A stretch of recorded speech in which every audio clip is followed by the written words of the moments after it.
Good morning दोस्तों। आज मैं आपको बताऊंगा डीसीएस सिस्टम्स के बारे में और आपका स्वागत है इस चैनल नेक्स्ट जेन ऑटोमेशन में। आज हम पढ़ेंगे डीसीएस सिस्टम्स क्या होते हैं और इसका यूज कहाँ आता है। आज का टॉपिक है हमारा डीसीएस सिस्टम और मैं आगे आने वाले समय में ये डीसीएस के सिस्टम्स के ऊपर पूरी सीरीज बनाने वाला हूँ कि आगे क्या क्या होता है। पूरा हार्डवेयर, कम्युनिकेशन, प्रोटोकॉल्स, प्रोग्रामिंग, इन सभी के बारे में आपको मैं आगे बताऊंगा। आज हम चार टॉपिक कवर करेंगे जिसमें रहेगा overview of DCS systems. Second topic रहेगा what is the purpose of the DCS systems. Okay. Third रहेगा what is the main components in DCS system. और फोर्थ टॉपिक रहेगा एप्लीकेशन ऑफ डीसीएस सिस्टम्स। तो मैं आज आपको बताऊंगा इन चारों के बारे में। चलिए अब नेक्स्ट स्लाइड पे बढ़ते हैं। तो what is the mean of DCS system. तो डीसीएस सिस्टम्स क्या होता है। तो डीसीएस सिस्टम्स का फुल फॉर्म होता है डिस्ट्रीब्यूशन कंट्रोल एंड सिस्टम। तो डीसीएस सिस्टम्स टू टाइप्स में काम करता है। एक होता है सेंट्रलाइज्ड कंट्रोल और दूसरा होता है डिसेंट्रलाइज्ड कंट्रोल सिस्टम्स। तो इन दोनों में मैं डिफरेंस बिटवीन बताता हूँ कि डिसेंट्रलाइज्ड कंट्रोल सिस्टम और डिसेंट्रलाइज्ड कंट्रोल सिस्टम में क्या होता है अंतर। तो जैसे ये सेंट्रलाइज्ड कंट्रोल सिस्टम होता है तो centralised control refer to control systems where a signal usually large PLC controls all IOs और performs of the control the systems. तो ये डिसेंट्रलाइज्ड कंट्रोल में ये होता है कि जैसे ये हमारे पीएलसी लगी हुई है और ये हमारा फील्ड के आईओस लगे हैं कार्ड। तो जैसे हमारा एक आईओ भी खराब हुआ तो ये पूरा पीएलसी सिस्टम्स बंद हो जाएगा और पूरा प्लांट बंद हो जाता है। इसलिए हम ये डिसेंट्रलाइज्ड कंट्रोल का यूज करते हैं बड़े बड़े इंडस्ट्री में। जैसे ये डीसीएस सिस्टम्स का डिस्ट्रीब्यूशन कंट्रोल सिस्टम, इसमें क्या होता है जैसे ये अलग अलग कंट्रोलर लगे रहते हैं, अलग अलग ये वन कंट्रोलर और ये फील्ड इंस्ट्रूमेंट्स लगे रहते हैं पूरे। जैसे ये एक हमारा एक प्लांट ये हो गया, एक प्लांट ये हो गया, एक प्लांट ये हो गया। तो जैसे यहाँ से सिग्नल्स आ रहा है आईओ मॉडल्स में, तो ये जैसे ये वाला खराब भी हो गया मॉडल, ये इंस्ट्रूमेंट, तो ये वाला सिस्टम इधर वाला प्लांट्स बंद हो जाएगा, बाकी ये पूरा प्लांट्स चलते रहेगा। तो इसलिए हम डीसीएस सिस्टम्स का यूज करते हैं। और वहीं सेंट्रलाइज्ड में जैसे एक पीएलसी है, तो एक भी कुछ खराब हुआ तो पूरा प्लांट्स बंद हो जाता है, इसलिए हम डीसीएस सिस्टम्स यूज करते हैं। यहाँ पर स्काडा सिस्टम्स लगा होता है, यहाँ से पूरा प्लांट्स मॉनिटर और कंट्रोल किया जाता है। तो चलिए हम आगे बढ़ते हैं थर्ड स्लाइड पे। Third topic what is the DCS system. तो डीसीएस सिस्टम्स मैंने बताया था डिस्ट्रीब्यूट कंट्रोल सिस्टम्स होता है। और distribute control systems is a computerised control system for a process or plant, usually for many control loops, okay, in which autonomous control and distribution throughout the systems, but there is no central operator supervisory controls। जैसे कि आपको पता है distribute control system एक control system होता है जो कि पूरा कंप्यूटर में जो दिखता है स्काडा सिस्टम्स में, उससे प्रोसेस और प्लांट्स को कंट्रोल करते हैं। सारे लूप्स लगे रहते हो डीसीएस सिस्टम्स में आईओएस मॉड्यूल के, तो वो सब ऑटोनोमस और control and distribute through out systems के पूरा सेंट्रल और मॉनिटरिंग करते हैं, पूरा सुपरविजनरी करते हैं और कंट्रोल भी करते हैं। तो यही होता है स्काडा सिस्टम, जो बैठे बैठे पूरा ये लोग जैसे इस यहाँ से एक कमरे में बैठे हुए हैं, वहां से पूरा मॉनिटरिंग कर रहे हैं कि कौन से प्लांट्स, कौन से इंस्ट्रूमेंट सही है, क्या चल रहा है पूरे प्लांट में, एंटायर प्लांट्स में। वो सब यहाँ से देखते हैं स्काडा रूम से, डीसी सिस्टम रूम से। ओके, आप थर्ड स्लाइड्स पे चलते हैं। चलो अब आगे पढ़ते हैं, ये डिस्ट्रीब्यूट कंट्रोल सिस्टम्स क्या होते हैं। तो distribute control system is a computerized control system for a process or plants that consist of the large number of control loops। DCS systems में बहुत लार्ज नंबर में आयुस होते हैं, इनपुट्स आउटपुट एनालॉग सिग्नल्स आना जाना, तो ये सब कंट्रोल लूप्स में होते हैं, in which autonomous control are distributed through the systems, but there is no central operator supervisory control। तो ये डीसीएस सिस्टम में पूरा सुपरवाइजरी कंट्रोल कर सकते हैं एक जगह से पूरे प्लांट्स को। और DCS concept increase reliability and reduce installation cost. तो ये पीएलसी से चीपर पड़ता है बिकॉज इसमें बहुत कम प्रोग्रामिंग रहती है, बहुत पीएलसी, हाँ, पीएलसी में लिमिटेड आईयूज होते हैं और डीसीएस में बहुत सारे इनपुट्स आउटपुट्स होते हैं।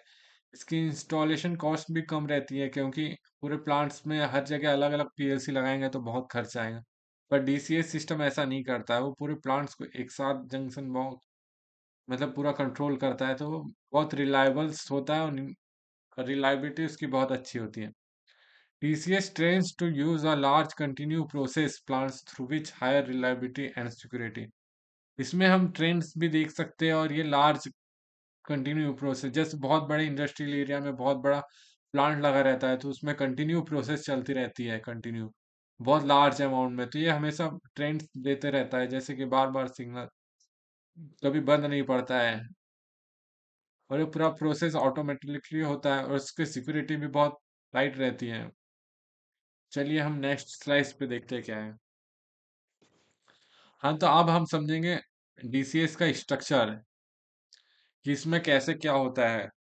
तो चलिए सबसे पहले ये लेवल 1 से चालू होता है, लेवल 2, लेवल 3, और ये और 2 3। तो सबसे पहले होता है ये फील्ड में जो लगे रहते हैं कंट्रोलर्स, सेंसर, ट्रांसमीटर्स, ये सब लगे रहते हैं, ट्रांसमीटर, ये कंट्रोल वॉल्व। फिर उसके बाद ये यहाँ पर आता है मार्शलिंग कैबिनेट, जिसको बोलते हैं जंक्शन बॉक्स में, क्योंकि यहाँ बहुत सारे ट्रांसमीटर लगे रहते हैं, तो उसका पहले केबल आता है यहाँ जंक्शन बॉक्स, और यह मार्शलिंग कैबिनेट भी बोलते हैं। फिर यहाँ से पूरे यहाँ कनेक्ट होते हैं, वहां से एक कम्युनिकेशन केबल निकलता है, फिर ये आईओ रेक्स में जाता है, इनपुट आउटपुट रेक्स में।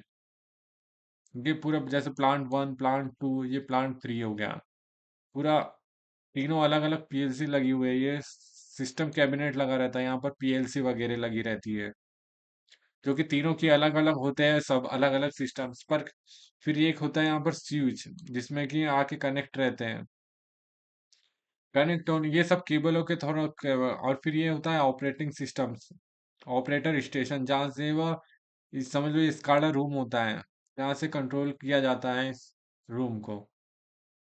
ये अलग अलग प्लांट में अलग अलग ऑपरेटर होते हैं, और एक एक मेन होता है जहाँ इंजीनियरिंग सेक्शन होता है, पूरा पूरे प्लांट्स को वो जो देखते रहता है, ये सिर्फ एक को देख रहा है, ये 1 2 3। और इंजीनियरिंग सेक्शन ये स्विच कि उससे पूरे प्लांट्स को देख रहा है, प्लांट 1, प्लांट 2, प्लांट 3 को, कि इसमें चल क्या रहा है। तो ये वेरी सिंपल तरीके से होता है। तो डीसीएस आपको बताया था डिस्ट्रीब्यूशन कंट्रोल सिस्टम, तो इसमें ये होता है कि सबसे पहले ये लेवल 1 है, ये हमारे फील्ड में लगे हुए आईओस पॉइंट है, में इंस्ट्रूमेंट स्टेशन है, जो कि जैसे वीएफडी लगा हो, कंट्रोल वॉल्व लगा, ट्रांसमीटर लगा, वीएफडी लगा है, control valve, transmitter, VFD, control valve, transmitter, ये पूरा प्रोसेस प्लांट हो रहा है, और ये पूरा तीनों अलग अलग है, प्लांट 1, प्लांट 2, प्लांट 3।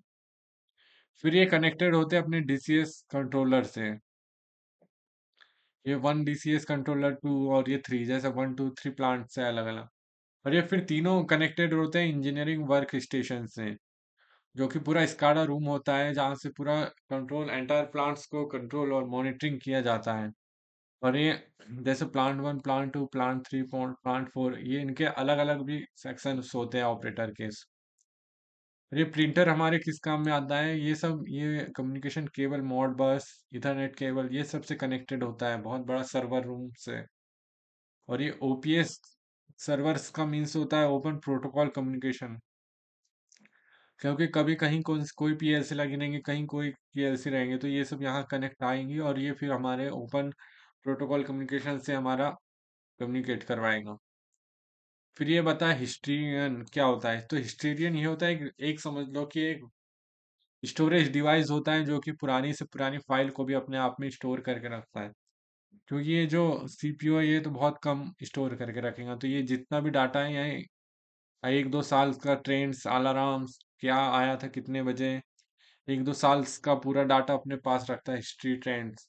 तो यही होता है हमारा डीसीएस। ये हमारी नेक्स्ट स्लाइड, तो इसमें हम सब मॉडल्स डीसीएस ऑफर करता है, इसमें हमारे कौन कौन से डीसीएस सिस्टम आते हैं, जैसे कौन कौन से डीसीएस ऑफर करता है। एबीबी का 800 एक्सए, फॉक्सबोर्न का इन्वेंस आईए, योगा योकागावा सेंट सेंटिनियम वीपी, हनीवेल का आता है, इमर्सन का आता है, ये सब के हमारे डीसीएस सिस्टम्स के पीएलसी आते हैं, जो कि बहुत काम की चीज है। आगे आपको आने वाले समय में आपको हार्डवेयर का भी बताऊंगा, इसमें प्रोग्रामिंग कैसे करते हैं। तो ये नेक्स्ट है application area of DCS system.